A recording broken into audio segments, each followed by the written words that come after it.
coming for Comey. I have in front of me a letter that was drafted by 11 House Republicans. He found out live on The View yesterday that Republican congressmen want to investigate whether he broke the law.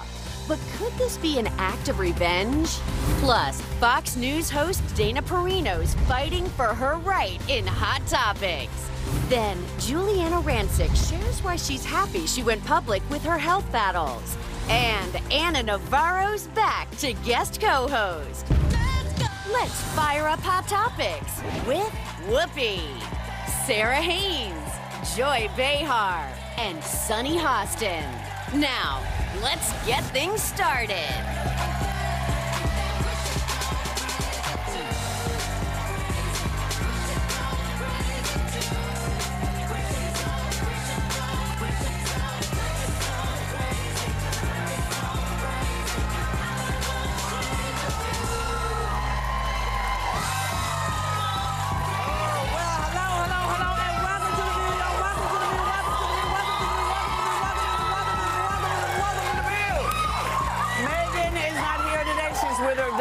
She will be back on Monday, joining us as guest co-host. Please welcome the fabulous Anna Navarro. Wow. If we don't say so ourselves, we had a really great day yesterday because James Comey was here. Yeah.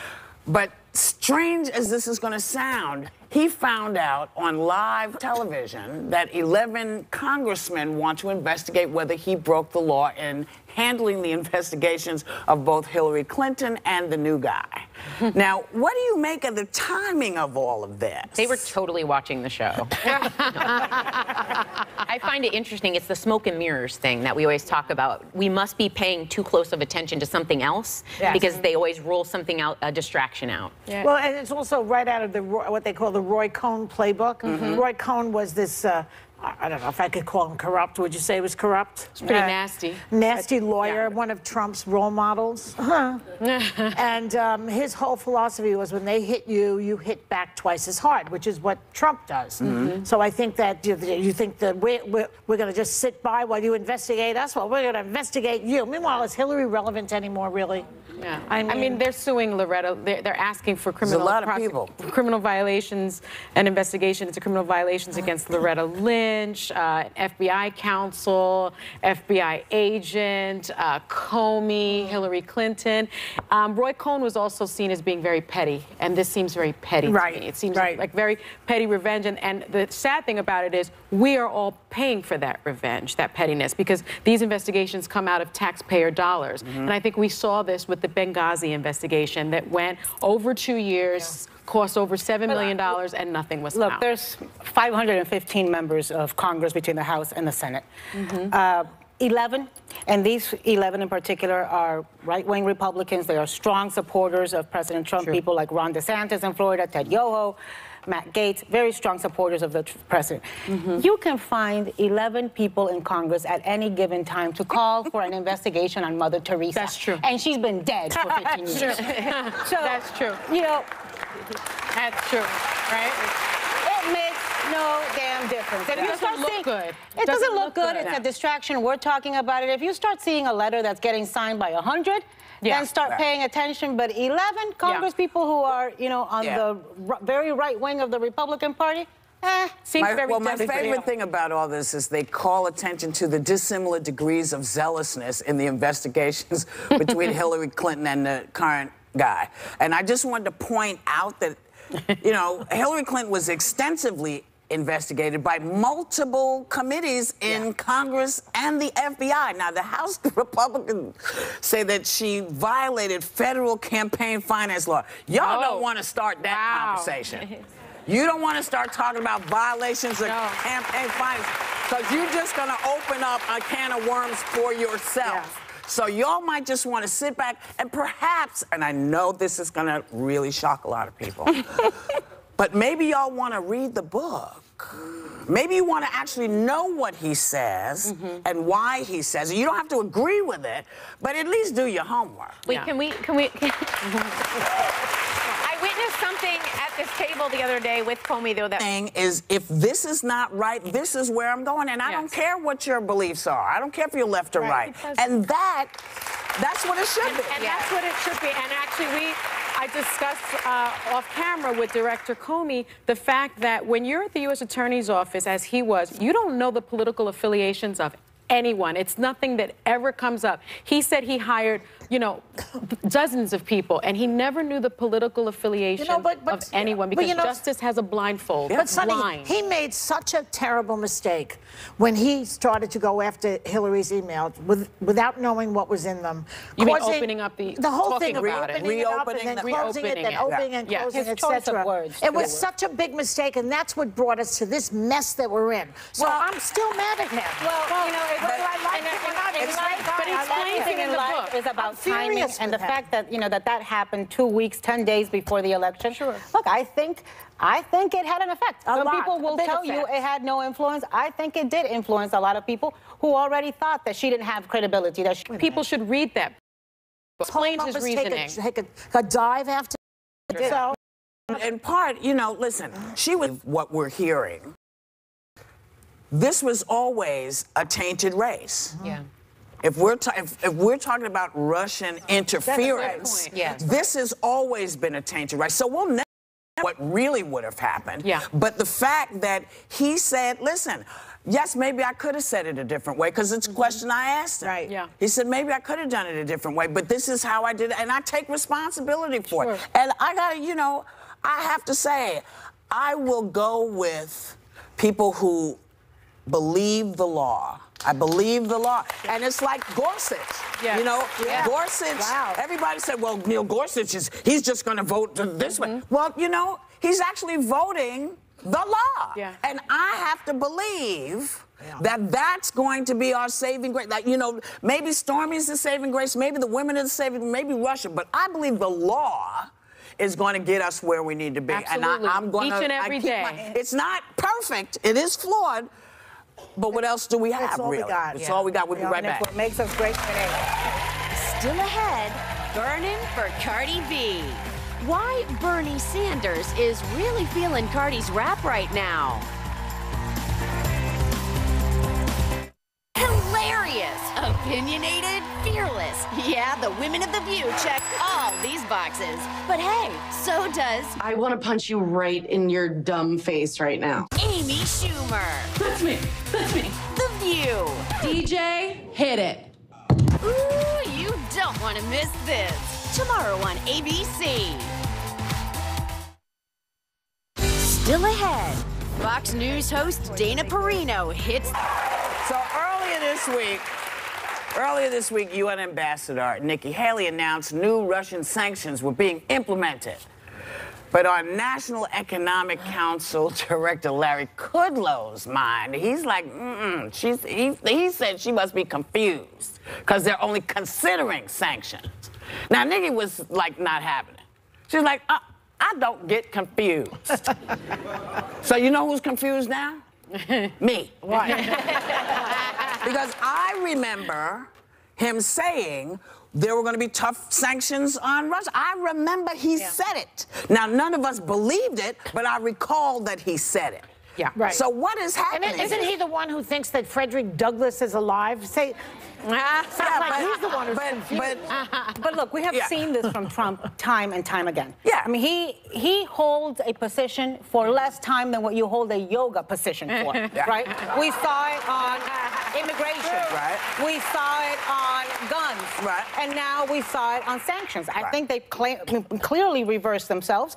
You know, Nikki Haley is a careful woman. She's a deliberate woman. She's not out there just shooting from the hip. Yeah, but she, you know, I think she knew what she was doing. Yeah. Anna, does she not realize he works for Putin? Does she not realize? Joy, you know, you've always said, though, you've called out from Senator Flake to Gowdy, all the people that are not fighting and staying. Yeah. This is someone who's saying, you're calling me out on something, this wasn't my mistake, and she's standing up. I love and that about her. And that's different from everyone else we've ever seen. That's right. And I appreciate that, because when Listen, I am not a huge Nikki Haley fan. I don't like her politics. I remember in 2012 she said that minority groups were just special interest groups. In 2010 she said a marriage is just between a man and a woman. She's anti-choice, anti-gay. Right, but on this, issue, I think that is significant. That she's the only one I think in his cabinet that now looks better going, in the administration than she looked to me going in. But look, what will he do about it? Look, on the gay marriage stuff, let's be fair. In 2010, there were a lot of people, including folks, in the Obama administration and the Clinton,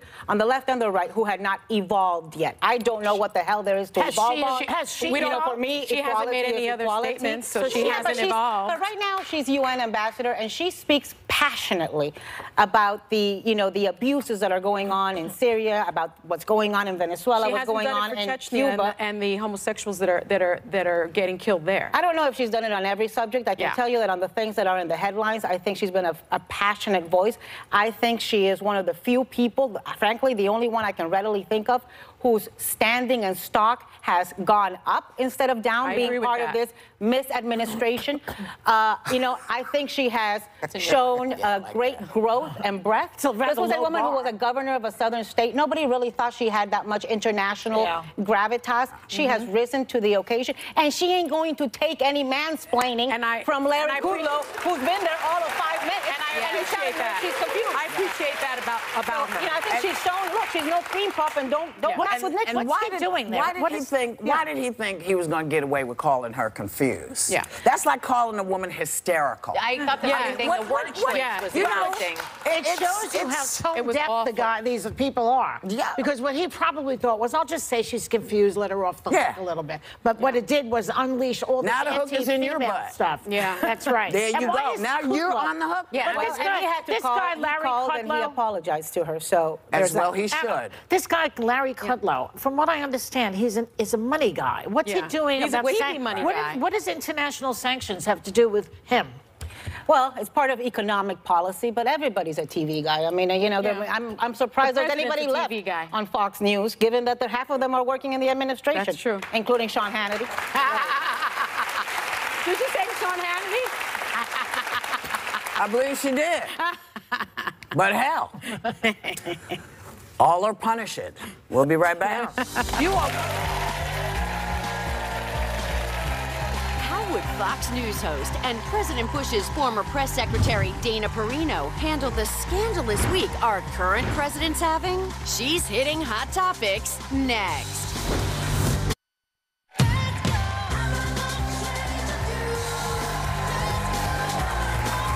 Perino was press secretary for President George W. Bush before joining Fox as a host of The Five, and she's joining the five of us right now.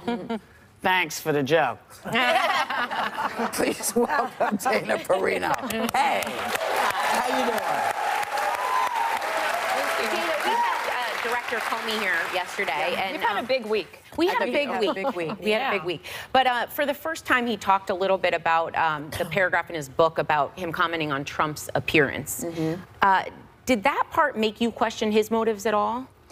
Not make me question his motives, no. I think that he wrote the book for the reasons that he says. He wanted to get his story out. I do think it's interesting, though, having written a couple of books, but also done PR for a couple of big books, like Decision Points that President Bush wrote.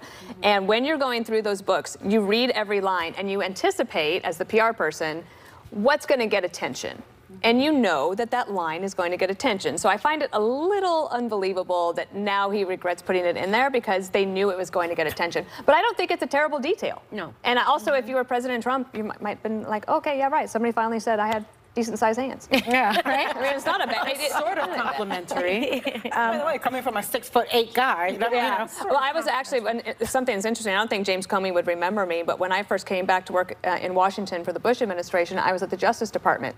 Junior Birdman, I was a spokesperson, and he was the Deputy Attorney General, and a couple of times I had to accompany him to interviews, and so I'm 5 feet tall, and he's 6'8", and it was, It was interesting. a little intimidating. He's a nice guy.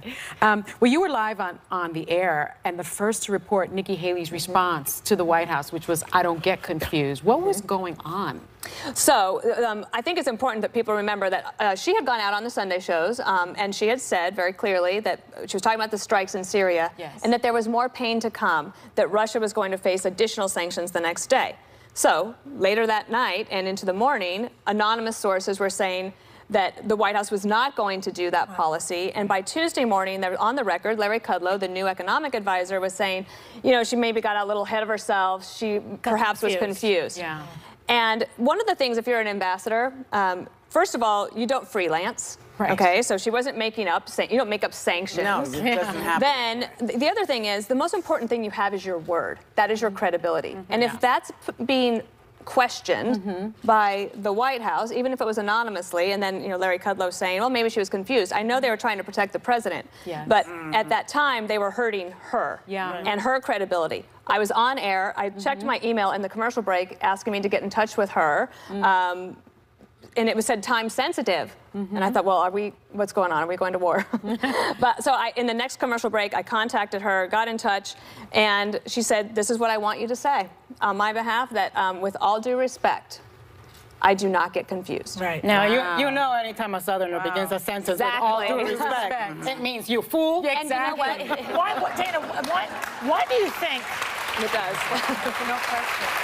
Why do you think that Trump is so reluctant to impose sanctions on Russia? I don't know why the policy were to change. And I actually think that there are a lot of things that they have done on Russia that they don't talk about as much. So I think they're tougher than they say on some things, especially on sanctions. And Russia is squeezed, absolutely. But I also Trump think that scared. He's almost like scared to do anything against I think Putin. he's trying to be, well, look, I don't speak for him. I don't know him. Perhaps they're trying to be respectful. But I do think on the point about Nikki Haley, as soon as that, I announced that during my One More Thing on the 5, immediately Larry Kudlow called her, they patched it up, and he went on the record saying, my fault. And I actually think that maybe what happened here is you have a new team. Yes. Larry Kudlow's been there 5 days. John Bolton has been there 5 days. Nikki Haley is up here in New York. And you just have to coordinate really well if you're going to be talking about these pay things. attention. Pay attention to what she's been doing. And not let somebody hang. Yeah, not leave her hanging out today, like that. you know, and today you see there's an article with anonymous sources close to the White House, I don't know how close that is, saying that she's being disloyal. And my point is, well, what about loyalty to her? Yes. Loyalty goes both ways. Do you think Well, it's an international face. Yeah, I was going to say, Dana, I want to ask you, you know, the last couple of days since Mrs. Barbara Bush died have been, for me, a stark reminder of when there was civility and congeniality and when different sides could get along. You and I share friends in common. Some of them are Democrat friends. You are very good friends with Donna Brazile, as am I. She was very critical of your then boss president, George W. Bush. Yet, there could be friendship. What it wasn't just friendship, though, Anna. But what after Hurricane Katrina, Donna Brazile was actually the one who came to the Bush White House and said, I'm going to work with you. And she got pilloried by the Democrats for that outreach. But she was stalwart, and she actually did the right thing because that's how New Orleans got rebuilt. But I also think of something that Barbara Bush embodied, and it's that for those of us interested or that work in politics and media, it's important to remember that politics is what we do. It is not who we are. That's a good distinction. And I don't even understand that. I don't know what you mean. I don't know what you mean. To me, politics is personal. Well, and it's values driven, isn't it? Yeah. But I think, you know, I think you can, I think the issue is you can differ politically, but that doesn't mean you have to question each other's motives and patriotism and character. Now, you can question somebody's character, but not necessarily because of their politics. Well, I want to make sure we, sorry. No, go ahead, baby. I want to make sure we get to the book. Okay. Let me tell you about Jasper, was just released in paperback. How did Jasper, your dog, become America's dog? So years ago. Excuse me. This is a great segue. Well, his nickname that, Bernie Behar, is Sorry.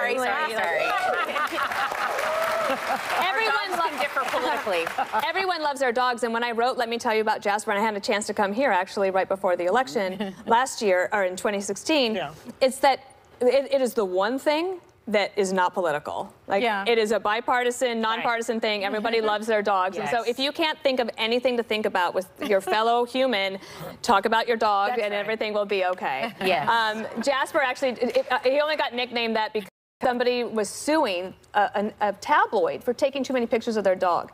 And Greg Gutfeld on the show said, would you be upset, Dana, if a paparazzi was taking pictures of your dog? And I said, of course not. I will share Jasper. He's not old enough. Yeah, you know, you have to have parental control on these things. How many does Bernie Behar have? At Bernie Behar, 16,000 at the moment. It'll soon to be 160,000. Yes. It's shooting.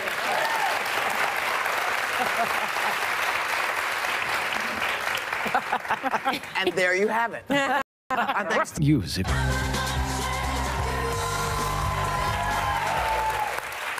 You have a story.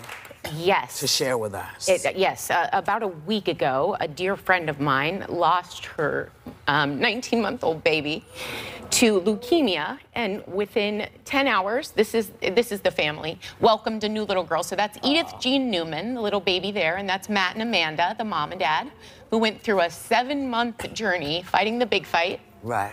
And then they welcomed little Eleanor Jean Newman. So it's a story of that's little Ellie. Mm-hmm. It's a story of the cycles of life. It happened on Easter weekend, which is about the passing and resurrection. Yeah. It's a beautiful family. I've never witnessed such human strength.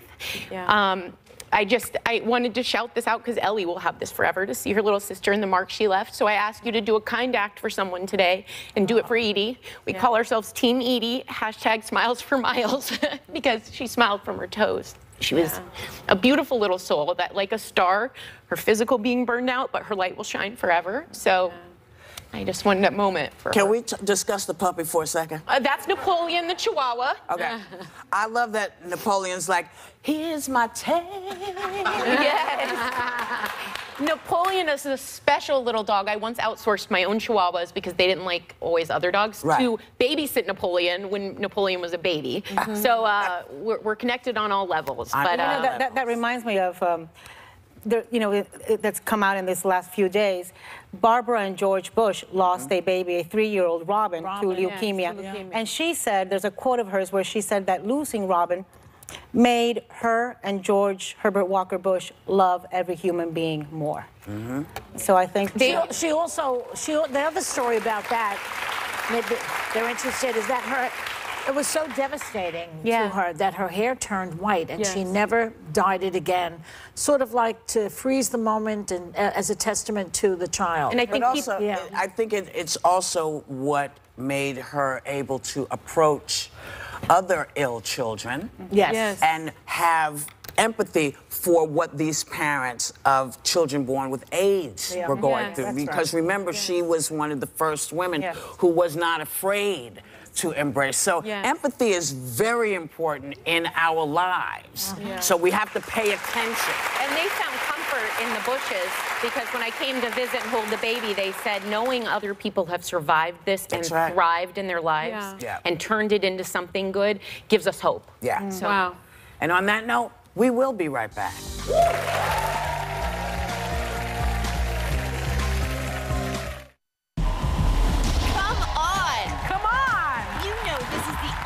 In daytime, dishing out the hottest topics. It is up to all of us to continue the conversation. This is a cultural revolution. That's my opening statement if I'm a prosecutor. Boom, case made. Tell us more, Joy. I'm sick of it. She's sick of it. So grab your phone and join the conversation. I'd love to see that. Boom.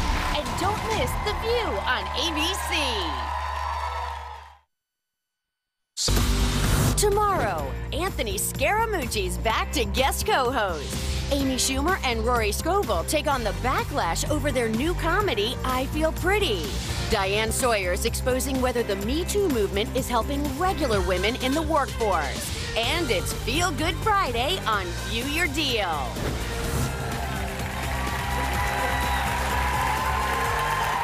Welcome back.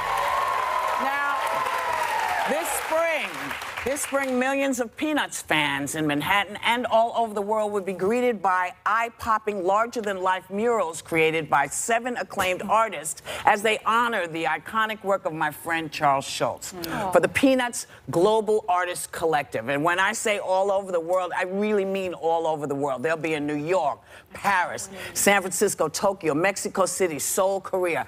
And the hope is that it starts a worldwide conversations about some of the universal themes highlighted by Peanuts. Yeah. So keep an eye out for them. They're everywhere. So also,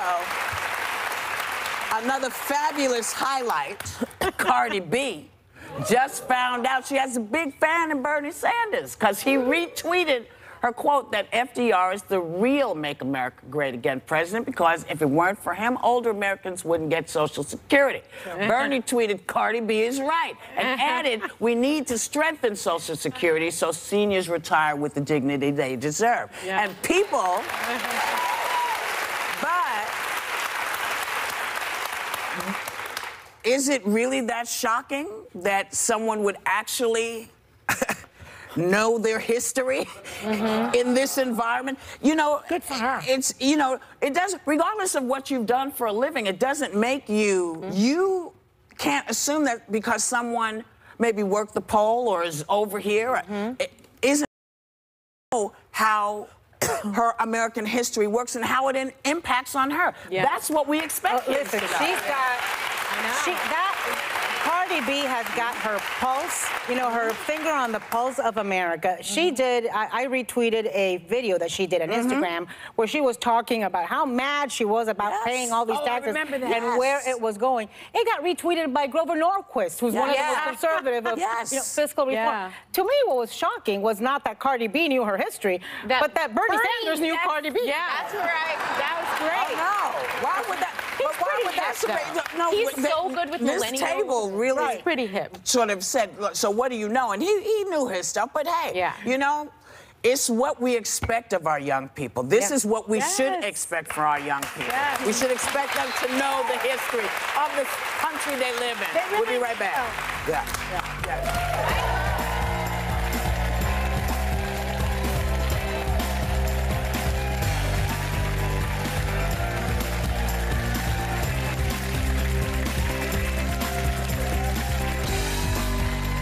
Giuliana Rancic shares how her public struggles with infertility and breast cancer were blessings in disguise. Next. The incredibly busy Giuliana Rancic squeezed in time to see us the other day, and we love her here at The View. Giuliana Rancic is a one-woman empire. She's an entertainment reporter, a staple on award show red carpets, a fashion designer, winemaker, best-selling author, and owns two of the hottest restaurants in Chicago and D.C. with her husband, Bill Rancic, all while raising her beautiful 5-year-old boy, Duke. Please welcome Giuliana Rancic.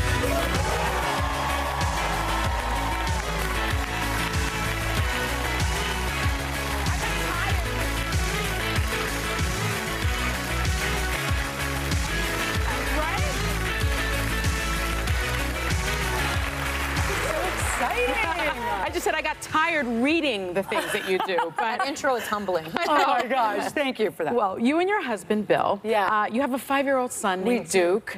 And you recently pulled back from work so you could be home with your family in Chicago. Yeah, you know, never an easy decision, right? Especially when you love your career. Yeah. But I had to do it. You know, my priorities were a little out of whack for a while there. You know, I was just working so much. And if anyone knows my story, you know, we struggled to have a child. Yes. We went through infertility, and it was a long process. And I always, you know, I made a deal with God that when you know, if you bless us one day with a child, I get emotional thinking about it. If you bless us one day with a child, I'm going to be there for him. And so I pulled back from the career I love. And it was the best decision I ever made to just be home and be a mom and not completely give up my career, but just switch things around a little bit, right? You know, just put the focus on family, have the career still going, handle as much as I can, you know, just shift it a a little bit. Good for you. But make family the priority. Yeah, and that's good the for most you. important thing. It's amazing. That's amazing. Now, you have this huge career. Does your son understand that at all? Does he know what you do for a living? What I do? You know, it's funny. So during the big award shows, my husband, you know, is like, let's watch Mom, right? So he watches the red carpet shows. It's cute. My husband actually will post little Instagrams of my son watching, and it's really cute. But so it's funny. Recently at school, they went around and they were asking the kids about Mommy and Daddy's jobs and trying to kind of gauge if the kids know what their parents do. And they got to my son, and he goes, "My mommy is a singer." And I was like, "Wait, what?" And I was so excited. The teacher called me to tell me, he goes, "Why does he think you're a singer?" And I go, "Well, you know, I haven't been working that much, so when we're at home, we're always singing. And I love singing and playing music, and I think I'm a really good singer. I'm not. But my son thinks I'm a great singer. And that's all that matters. So it was awesome. I'm like, if he thinks I'm a singer, maybe I am one. You know? are. So it was cute though that he thought he thinks I'm a professional singer. Oh. So let's let him believe that. He can add it to the intro. Let's own it. Let's own it. Exactly. You know, Giuliana, as everyone knows, you were diagnosed with breast cancer in 2011. Yeah. You celebrated 5 years cancer-free in 2016. I did. Incredible. Thank what did you. that feel like? You know, it was obviously it's all I ever wanted, right? Since the day I was diagnosed. And then I remember when I woke up that morning, to be honest, you know, of course there was this incredible sense of joy and relief, but I also felt sadness because I was very public with my breast cancer. And when you go public with breast cancer, you have the privilege of meeting a lot of women and hearing their stories. And for me, it was actually, I remember crying quite a bit that day because I just couldn't help but think about other women who didn't have that opportunity. And it was just heartbreaking. And I remember, you know, I wanted to put something out there. I wanted to post something about being 5 years cancer-free and giving other women hope and inspiration. But at the same time, it actually took me several days to craft that message because I wanted to really respect other women as well and be very sensitive to people, you know. It's obviously, you know, it's the hardest thing I ever went through. Being diagnosed with breast cancer, 36 years old, no family history, just the most shocking moment of my life. But, you know, at the same time, I've met so many incredible women, and, you know, all I want to do is use the platform I have to help other women and encourage women to be proactive about their health and really put themselves on that to-do list. You know, so many of us put everyone else on the to-do list, but we got to put ourselves on that to-do list. Well, that's a good segue to my question. You're working with our sponsor, Genentech, on their Not One Type campaign. Tell us about that. Yeah, it's very important. You know, I didn't realize before I was diagnosed that there isn't just one type of breast cancer. You know, there are a lot of types of breast cancer, and you really need to know what you have. And I think so many women hear breast cancer and they don't really know the questions to ask. And so I love this campaign. It's all about, you know, educating women that there's not just one type. And so there's a great website called notonetype.org. And so you can go to the website, and what I love about it, one of my favorite things on this website, they actually give you a list of questions to ask your doctor. Because when you're diagnosed with breast cancer, you don't know what to ask. Right? Yeah. Or you think like, oh, well, you know, my mom had it or a friend of mine had it. You know, we're probably going to go through the same thing. Not necessarily. You know, it's not a one-size-fits-all disease. I had no idea. No, there are many types. And you really need to ask the questions because you want the treatment that's right for your type. You know, and you're not one size fits all. So it's really about, you know, I love these questions because you can take a screenshot on your phone or print them out, bring them to the doctor, ask those questions, write them down. Because I got to be honest with you, I used to go into the doctor's office and I'd ask all these questions, and then 10 minutes later I'm like, what just happened? What did I ask? I forgot. Like I got home and people would ask me, so what did the doctor say? You know, what's the stage? What's this? And I'm like, let me try to get everything together. So when you're just prepared, when you're organized, when you have those questions in front of you, I think that's really, really, it's empowering, and it'll help you get the treatment you need and make the best decisions for you. And not just you, if a loved one is watching right now, print that out for a friend of yours, for your sister, your wife, whoever it is, so, you know, it can help her when she goes to the doctor. Thank you for doing this. Yeah, thank you. My pleasure. Thank you for Thanks, the work. Sonny. Thank you for the work. So, thanks for coming. Thanks for watching. We want everybody to have a great day. Take a little time to enjoy the view.